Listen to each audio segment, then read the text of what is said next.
Hello friends, welcome to अद्विक्सम में एक बार फिर से आपका स्वागत है। फ्रेंड्स, हम सभी जानते हैं कि भारत को त्योहारों का देश कहा जाता है। एक त्यौहार को मनाने का एक विशेष कारण होता है और प्रत्येक त्यौहार का अपना अलग ही महत्व होता है। ये त्यौहार परिवार व समाज में हर्ष और उत्साह का संचार करते हैं और सदियों से चली आ रही परंपराओं और प्राचीन भारतीय संस्कृति को जीवंत रखते हैं। एक ऐसे ही त्यौहार के बारे में जानेंगे जो सावन के महीने का एक प्रमुख और प्रसिद्ध त्यौहार है। बल्कि अगर हम कहें कि इस त्यौहार के साथ ही सावन का पवित्र महीना समाप्त होता है तो ज़्यादा सही होगा। क्या आप बता सकते हैं कि हम किस त्योहार की बात कर रहे हैं? जी हाँ, सही पकड़े हैं। हम बात कर रहे हैं रक्षाबंधन की। फ्रेंड्स, रक्षाबंधन के त्योहार को क्यों मनाते हैं? इसके पीछे क्या कारण है? रक्षाबंधन के पीछे कौन कौन सी कहानियाँ प्रचलित हैं? ये सब बातें जानने के लिए हमारे वीडियो को अंत तक ज़रूर देखिए और हाँ, वीडियो को लाइक और शेयर करिए और चैनल को सब्सक्राइब करना ना भूलें। तो फ्रेंड्स, शुरू करते हैं हमारा आज का टॉपिक रक्षाबंधन। फ्रेंड्स, रक्षाबंधन का त्यौहार हिंदू कैलेंडर के अनुसार श्रावण मास यानी सावन की पूर्णिमा तिथि को मनाया जाता है। इस त्यौहार के साथ ही श्रावण मास का समापन भी होता है। फ्रेंड्स, रक्षाबंधन त्यौहार का संबंध रक्षा से है। जो भी आपकी रक्षा करने वाला है उसके प्रति आभार प्रकट करने के लिए उसको रक्षा सूत्र बांध सकते हैं। इस बात को हम अलग अलग पौराणिक व ऐतिहासिक उदाहरणों से समझेंगे। वैसे तो रक्षाबंधन को भाई बहन के पवित्र रिश्ते से जुड़ा हुआ माना जाता है, परंतु पौराणिक व ऐतिहासिक उदाहरणों से पता चलता है सूत्र बंधन उन स्त्री और पुरुष में भी संभव है जो आपस में भाई बहन ना हो अथवा जिनमें आपस में कोई भी संबंध ना हो, लेकिन उनमें से एक का कर्तव्य दूसरे की रक्षा करने से संबंधित हो। ये सब आगे आने वाले उदाहरणों में क्लियर हो जाएगा। फ्रेंड्स, रक्षाबंधन के त्यौहार का संबंध मुख्यतः उत्तर भारत में माना जाता है, परंतु वर्तमान समय में यह त्यौहार संपूर्ण भारत में, पड़ोसी देश नेपाल में और पूरे विश्व भर के हिंदू समुदाय में पूरे उत्साह के साथ मनाया जाता है। इस त्यौहार में प्रचलित रूप में एक बहन अपने भाई की कलाई पर रक्षा सूत्र यानी राखी बांधती है और ईश्वर से अपने भाई की दीर्घायु और सुखी जीवन की कामना करती है। वहीं भाई भी अपनी बहन की रक्षा का वचन देता है और इसके अलावा वह अपनी बहन को कुछ उपहार भी देता है। रक्षाबंधन के पर्व का महत्व ऐसे ही समझा जा सकता है कि विवाहित स्त्रियां जो किसी अन्य शहर में भी हो, वे भी किसी न किसी प्रकार इस दिन पर अपने भाई के घर पहुंचने का पूरा प्रयास करती है। जी हाँ, किसी भी प्रकार से और कैसे भी। आजकल तो भारत में कई राज्यों की सरकार भी इस दिन सार्वजनिक बसों में स्त्रियों को फ्री ट्रैवल अलाउ करती हैं ताकि अधिक से अधिक महिलाएं अपने भाइयों की राखी बांधने को जा सकें। आइए अब हम जान लेते हैं रक्षाबंधन के त्यौहार से जुड़ी हुई कुछ पौराणिक व ऐतिहासिक कहानियों को। यम और यमुना की कथा। ऐसा कहा जाता है कि एक बार देवी यमुना, जिन्हें हम यमुना नदी के रूप में जानते हैं, ने अपने भाई यम, जिनको हम मृत्यु के देवता यमराज के रूप में जानते हैं, को श्रावण मास की पूर्णिमा के दिन रक्षा सूत्र बांधा था और यम के लिए मंगल कामना की थी। यमुना की इस पवित्र और निश्चल भावना से यम इतना प्रभावित और प्रसन्न हुए कि उन्होंने उसी समय यह घोषणा कर दी कि जो कोई भी अपनी बहन से श्रावण मास की पूर्णिमा के दिन रक्षा सूत्र बंधवाएगा वह व्यक्ति लंबी आयु प्राप्त करेगा, यानी दीर्घायु होगा। तभी से इस दिन रक्षा सूत्र यानी राखी बांधने की प्रथा प्रचलित हुई। लक्ष्मी और राजा बलि की कथा।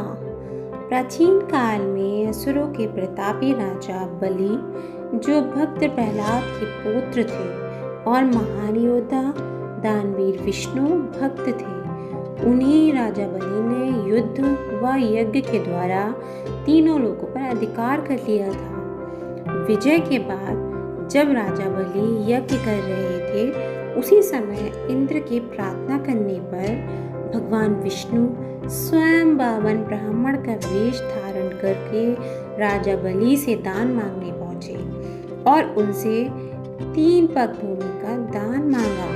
राजा बलि ने अपने गुरु शुक्राचार्य के मना करने पर भी 3 पग भूमि दान करने का वचन दे दिया।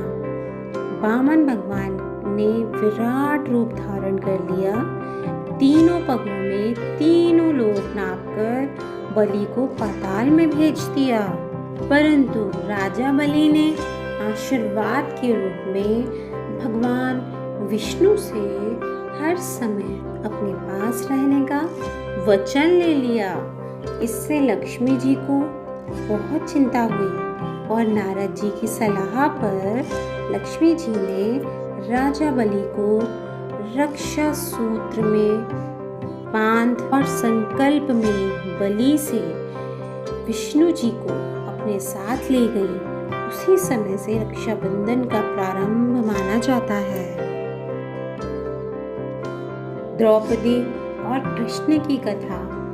महाभारत की एक कथा के अनुसार जब भगवान श्री कृष्ण और शिशुपाल में युद्ध हो रहा था, तब उस युद्ध के दौरान ही भगवान श्री कृष्ण की एक उंगली में चोट आ गई और उस उंगली से रक्त बहने लगा। संयोगवश द्रौपदी भी वहां उपस्थित थी। द्रौपदी ने जब भगवान श्री कृष्ण की उंगली से रक्त बहता देखा तो उन्होंने तुरंत अपनी साड़ी से एक टुकड़ा फाड़कर श्री कृष्ण की उंगली में बांध दिया। वह दिन भी श्रावण मास की पूर्णिमा का दिन ही था। भगवान श्री कृष्ण द्रौपदी की इस भावना से अत्यंत प्रभावित हुए और श्री कृष्ण ने चीरहरण की घटना के समय द्रौपदी की लाज बचाकर यह कर्ज चुकाया था। इस समय से भी राखी की शुरुआत मानी जाती है। इसके अलावा महाभारत काल में भी युद्ध के समय भगवान श्री कृष्ण ने युधिष्ठिर से कहा था कि रक्षा सूत्र में अद्भुत शक्ति होती है, इसलिए रक्षाबंधन का त्योहार अपनी सेना के साथ मनाओ और इससे पांडवों और उनकी सेना की रक्षा होगी। इंद्र और इंद्राणी की कथा। इस कथा के अनुसार एक बार देवों और असुरों का युद्ध हो रहा था, जिसमें असुरों का पलड़ा भारी लग रहा था। इस कारण देवों के राजा इंद्र बहुत चिंता में थे। इंद्र की चिंता को देखकर उनकी पत्नी इंद्राणी ने भगवान की आराधना की। भगवान ने पूजा से प्रसन्न होकर इंद्राणी को एक रक्षा सूत्र दिया। इंद्राणी ने इंद्र की कलाई पर इस रक्षा सूत्र को बांधा। इसके बाद इंद्र युद्ध में विजयी हुए। इस घटना को भी रक्षाबंधन के प्रारंभ से जोड़ा जाता है। रानी कर्णावती और हुमायूं की कथा। ये कहा जाता है कि रानी कर्णावती ने आक्रमणकारियों से अपने राज्य की रक्षा के लिए बादशाह हुमायूं को राखी भेजी थी। तब हुमायूं ने अपनी सेना को मदद के लिए भेजा, लेकिन जब तक हुमायूं की सेना पहुंचती, रानी कर्णावती ने जौहर करके अपने प्राणों का त्याग कर दिया था।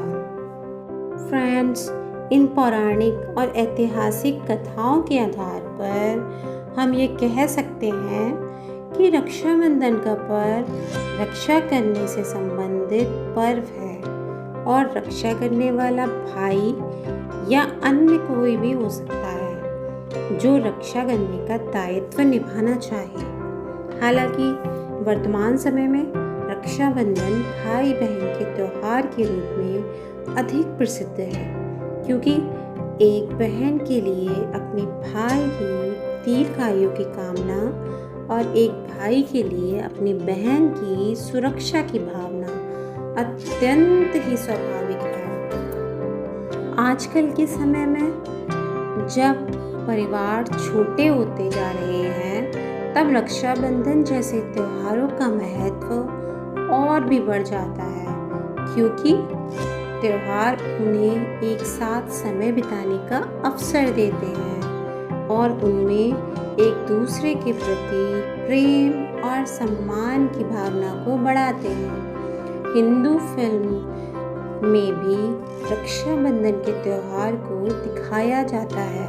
कई प्रसिद्ध गानों और फिल्मों में रक्षाबंधन का बहुत ही इमोशनल पिक्चराइजेशन किया गया है। रक्षाबंधन के अलावा श्रावण मास की पूर्णिमा वाले दिन को पश्चिम बंगाल और उड़ीसा में झूलन पूर्णिमा कहते हैं और श्री कृष्ण व राधा की पूजा करते हैं।